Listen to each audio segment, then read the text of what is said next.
I guess the first question here is, what was your initial reaction to learning you were traded and I guess the destination that you're coming to joining the Blue Jays?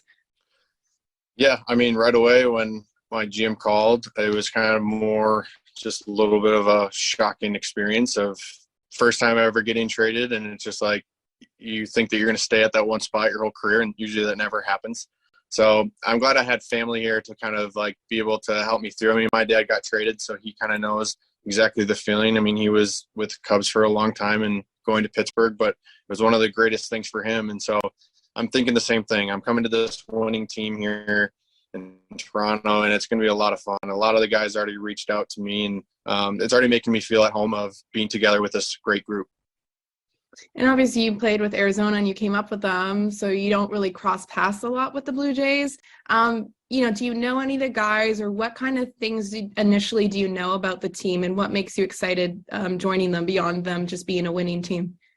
Yeah, I mean, they're kind of like a young group like we were in Arizona, but they have a little bit more time and experience all around. They've just got a good all-around team, and facing a couple of the guys who went over there with like Kevin Gausman, I mean, it's just, I know what they have there to be able to do a lot of things and make it special. And I think it's a very fun group. I mean, Bo Bichette texted me this morning, welcomed me to the team. And it's just pretty cool. Like all those little things, it means a lot to me because it creates a little family bond, which is a big thing for me.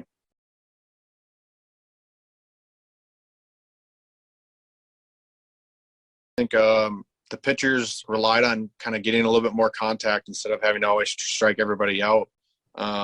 So I think it kind of gave them the confidence of being able to throw the ball over the plate and trusting that our outfielders were going to be able to go catch it. And when you have this kind of the guys out there that you played with for a decent amount of time, it kind of creates a good bond and understanding which balls are whose. And it's just having that good communication, even if it's a quick little look at somebody of understanding they have to move a little bit. So it's going to be a lot of fun playing with Kevin and George out there, of having a better idea of how they play out there. And that all comes from spring training.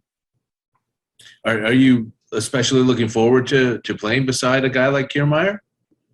Definitely. I mean, he's a Gold Glover. I mean, it's always fun to be out there with a guy who plays the same way that I do, where it's going hard until you catch the ball, and being able to learn from him, because I think he goes really well back. That's one thing I think I struggle at a little bit. He's the guy I go to every day.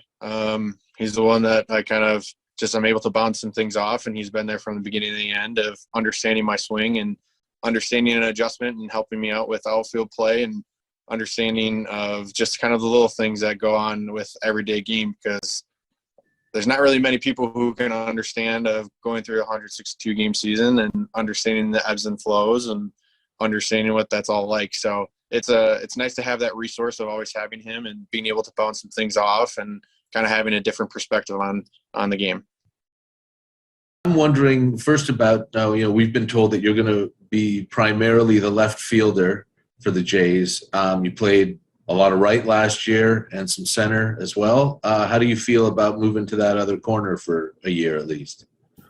Yeah, I think it's another challenge, and I always enjoy those because it just puts a little bit more effort and a lot of more work into understanding what I can do out there. And so I'm ready for it. I mean, it's going to be a lot of fun and understanding different routes and different swings on my end. And I'm just ready for that challenge to be able to dominate that and be able to master it. 현지 시간으로 지난 12월 23일 토론토와 애리조나 간의 1대2 트레이드로 토론토에 영입된 바쇼의 인터뷰였는데요. 바쇼에 대해서 어떤 느낌을 받으셨나요? 저는 이제 26살인 이 젊은 외야수가 승부욕도 강하고 또 도전의식도 강해서 아주 긍정적으로 보이네요. 그리고 토론토로서는 또 특이하게도 전직 메이저리그 출신의 아들이 네 번째로 들어오게 된 것도 재미있고요. 참고로 돌튼 바쇼의 아버지 게리 바쇼 역시 메이저리그 외야수 출신으로 현재 피츠버그의 스카우트로 일하고 있습니다. 애킨스 단장은 바쇼의 영입과 관련해 가장 마음에 들었던 부분은 바로 바쇼의 이 여러가지 능력을 우선으로 봤다고 합니다. 주루 플레이, 스피드, 수비에서의 다재다능한 능력, 우수한 수비, 거기다가 포스까지. 이런 선수를 어디서 찾을 수 있겠냐는 것이죠. 특히 먼저 바쇼의 인터뷰에서 보셨듯이 성격, 승부욕, 포지션 변경에도 도전하겠다는 긍정적인 마인드. 거기다가 토론토가 찾고 있던 좌타 외야수로서 지난 시즌 27개의 홈런으로 파워까지 갖춘 선수이기도 하고요. 애킨스 단장은 일단 선발 투수 배식과 외야수 바쇼의 영입으로 지난 시즌 문제가 되었던 실점이 많았던 부분에 대해 어느 정도 해결하게 되었지만 앞으로도 계속해서 팀이 필요로 하는 선수들의 영입이 있을 것을 예고했습니다. 그리고 마지막으로 이번 트레이드로 팀을 떠난 구리엘 주니어와 팀의 최고 유망주였던 모레이노에 대해서도 이야기를 했는데요. 어느 트레이드나 힘들다는 것이죠. 팬들의 섭섭함, 토론토의 중요한 선수들이었던 점 등 이해는 하지만 상대팀인 애리조나가 기대주인 모레이노 한 명과 메이저리그 기준에 맞는 선수인 구리엘 주니어를 요구했기 때문에 어쩔 수 없었다는 것입니다. 사실 바쇼 같은 선수를 데려오려면 이 정도의 대가는 치러야 한다는 게 개인적인 생각입니다. 트레이드 당시 설문조사에서 봐도 많은 분들이 토론토가 조금 더 손해를 봤다는 느낌이 강하신 것 같습니다. 사실 저도 실수가 많아도 왠지 정이 가는 구리엘 주니어와 모레이노의 포텐셜이 아쉽기는 했는데 토론토의 지난 두 시즌을 보면 솔직히 뭔가가 부족했습니다. 아무튼 이번 트레이드로 더가웃의 분위기도 많이 바뀔 것 같죠. 라틴계의 선수들이 줄어들고 대신 백인 선수들이 많아지면서 팀의 케미스트리가 어떤 쪽으로 변할지도 내년 시즌의 흥미로운 관점 포인트가 될 것 같습니다.